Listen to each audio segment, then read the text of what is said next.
오늘 룻기 말씀이 시작됩니다. 룻기 1장 말씀은 어머니의 여호와가 나의 여호와가 되시리라 라는 제목의 말씀입니다. 오늘 말씀의 시작을 보면 사사들이 치리하던 때에 사사시대를 말하죠.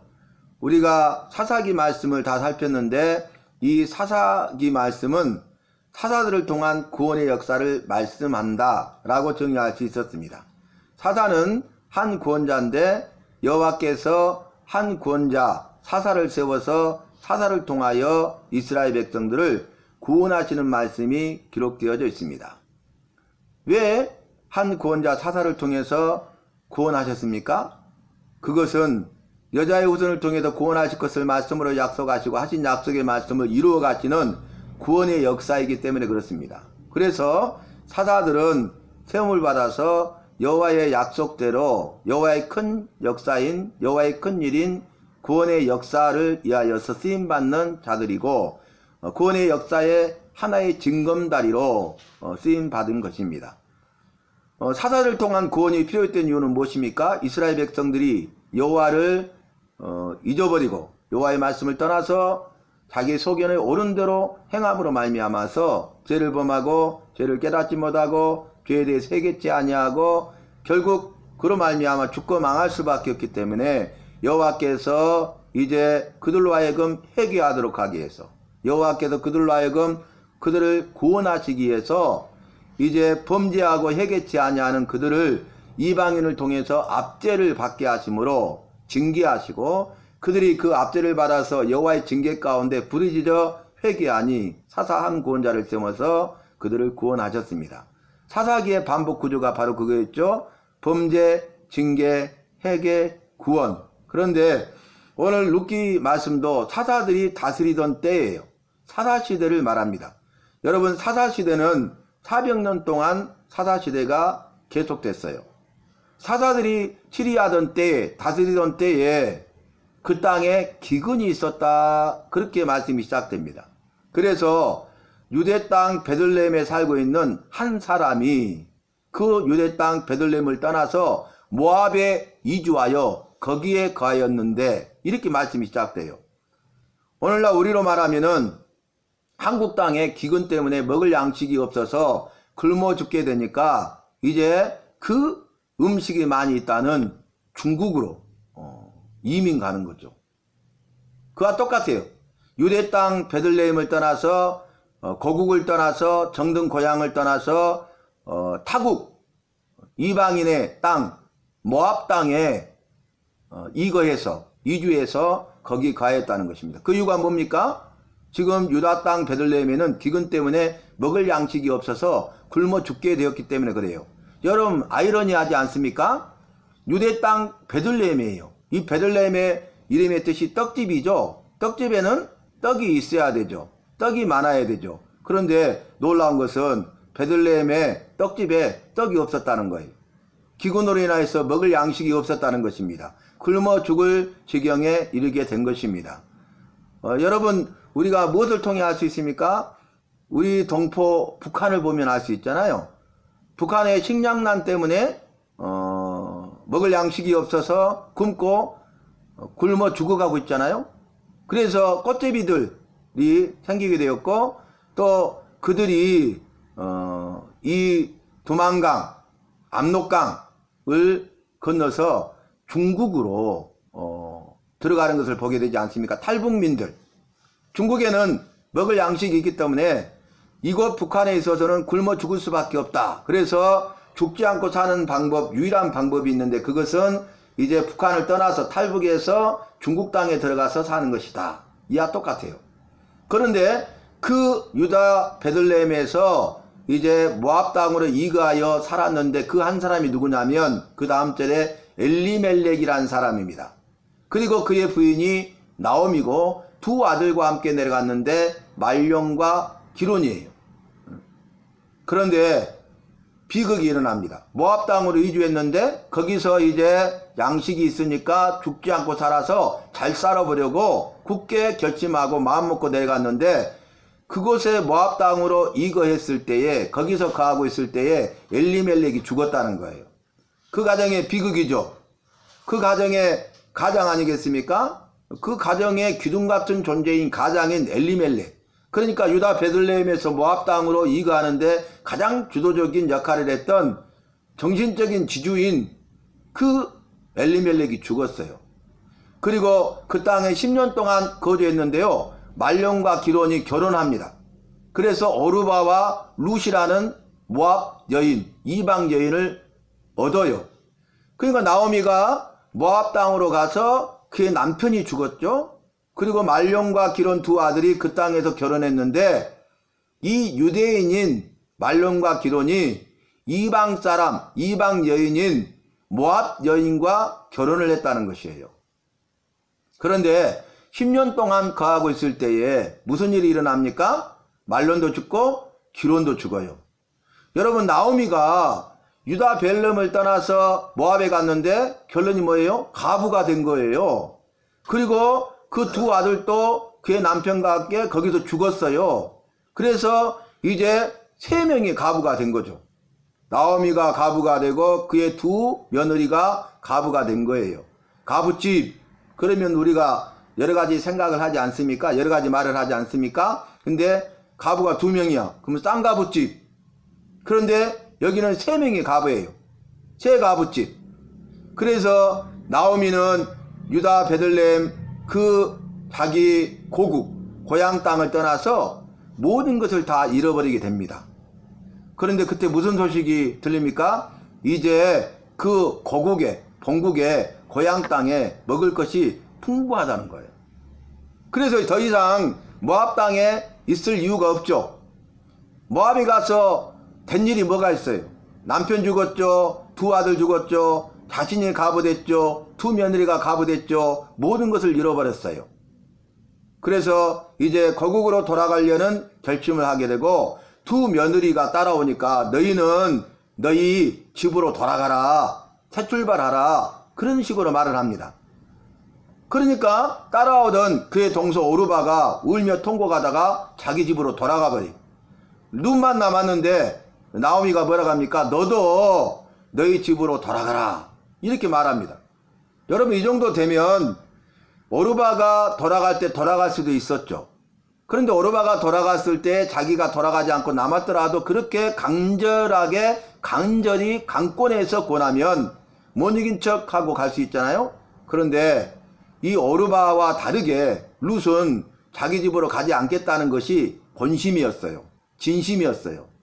그래서 1장 16절 말씀 보면은 나를 돌아가라 강권하지 마옵소서.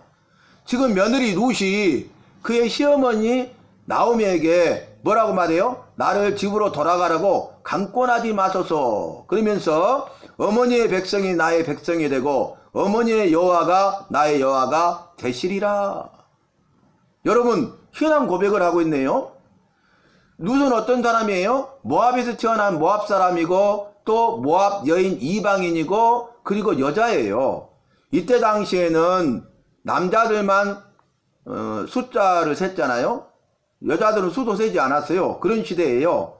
남성 중심의 그런 시대 아니겠습니까? 그런데 여인이다.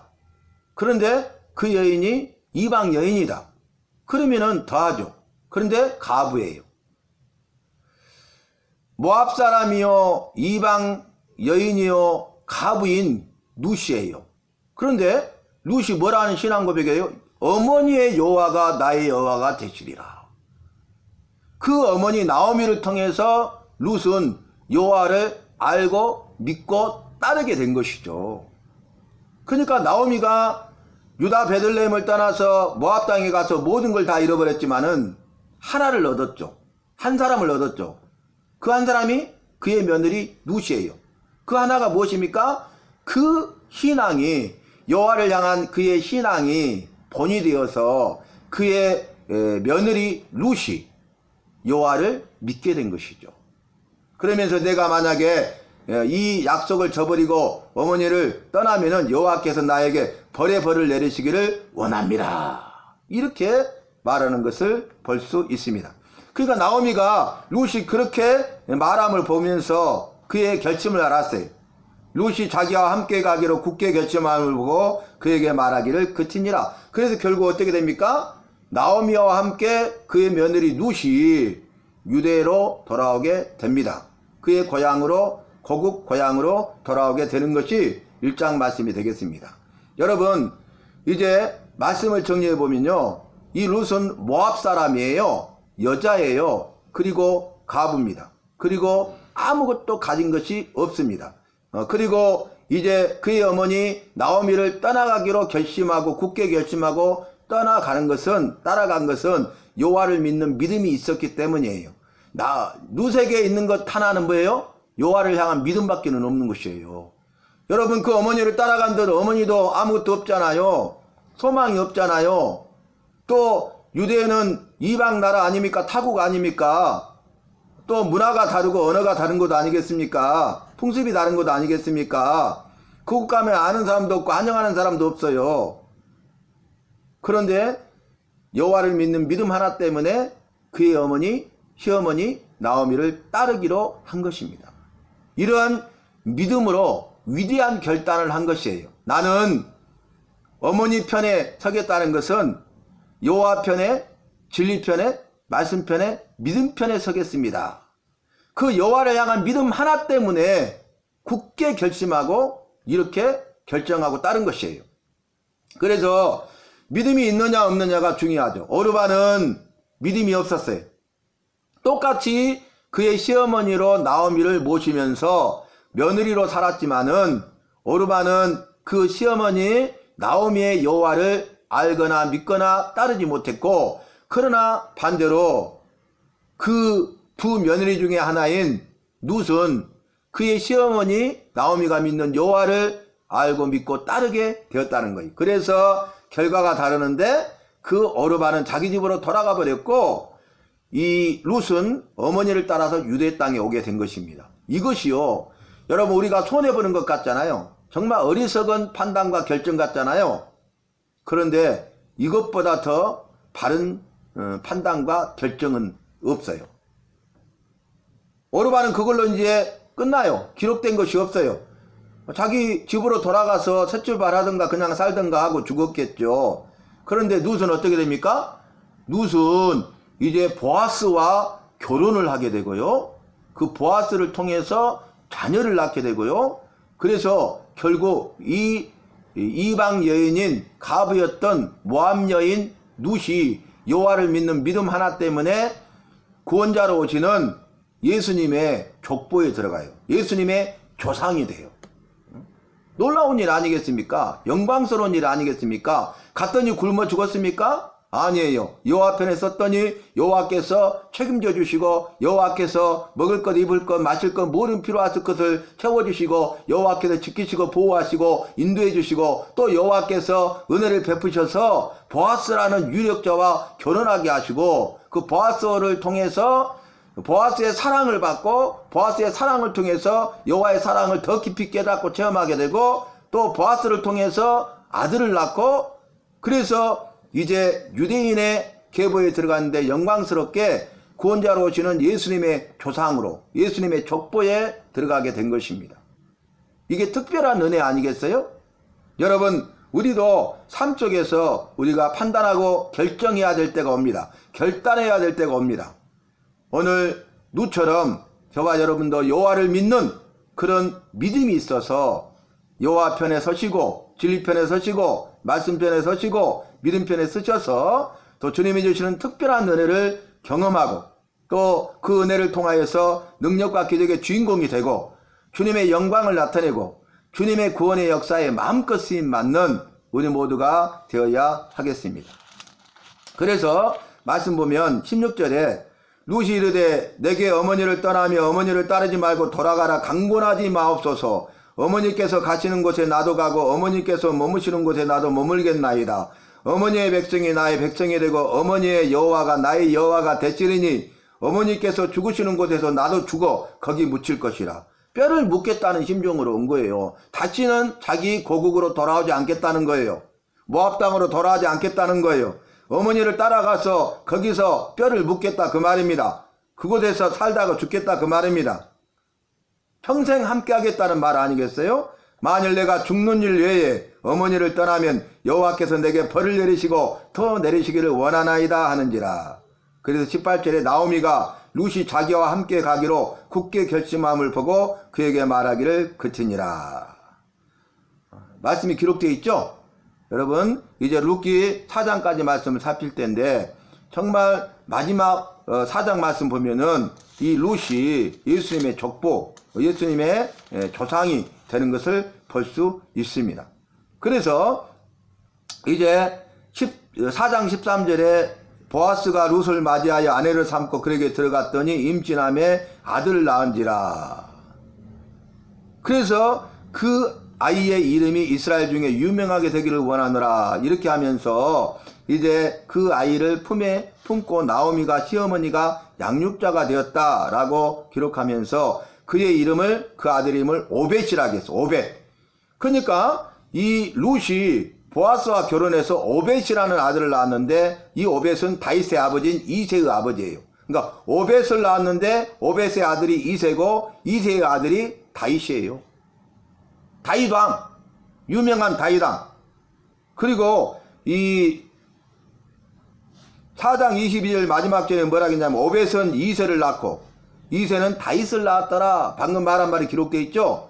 그래서 다윗의 자손으로 오신 구원자 예수 그리스도의 조상, 구원자 예수 그리스도의 족보에 들어가는 영광스러운 일이 있게 된 거예요. 주님의 영광이 나타나고 주님께 영광을 돌리니까 주님의 영광이 동참해서 그 은혜와 복을 누리는 주인공이 되었다는 거예요. 저와 여러분도 주님께 영광을 돌리는 삶을 삽시다.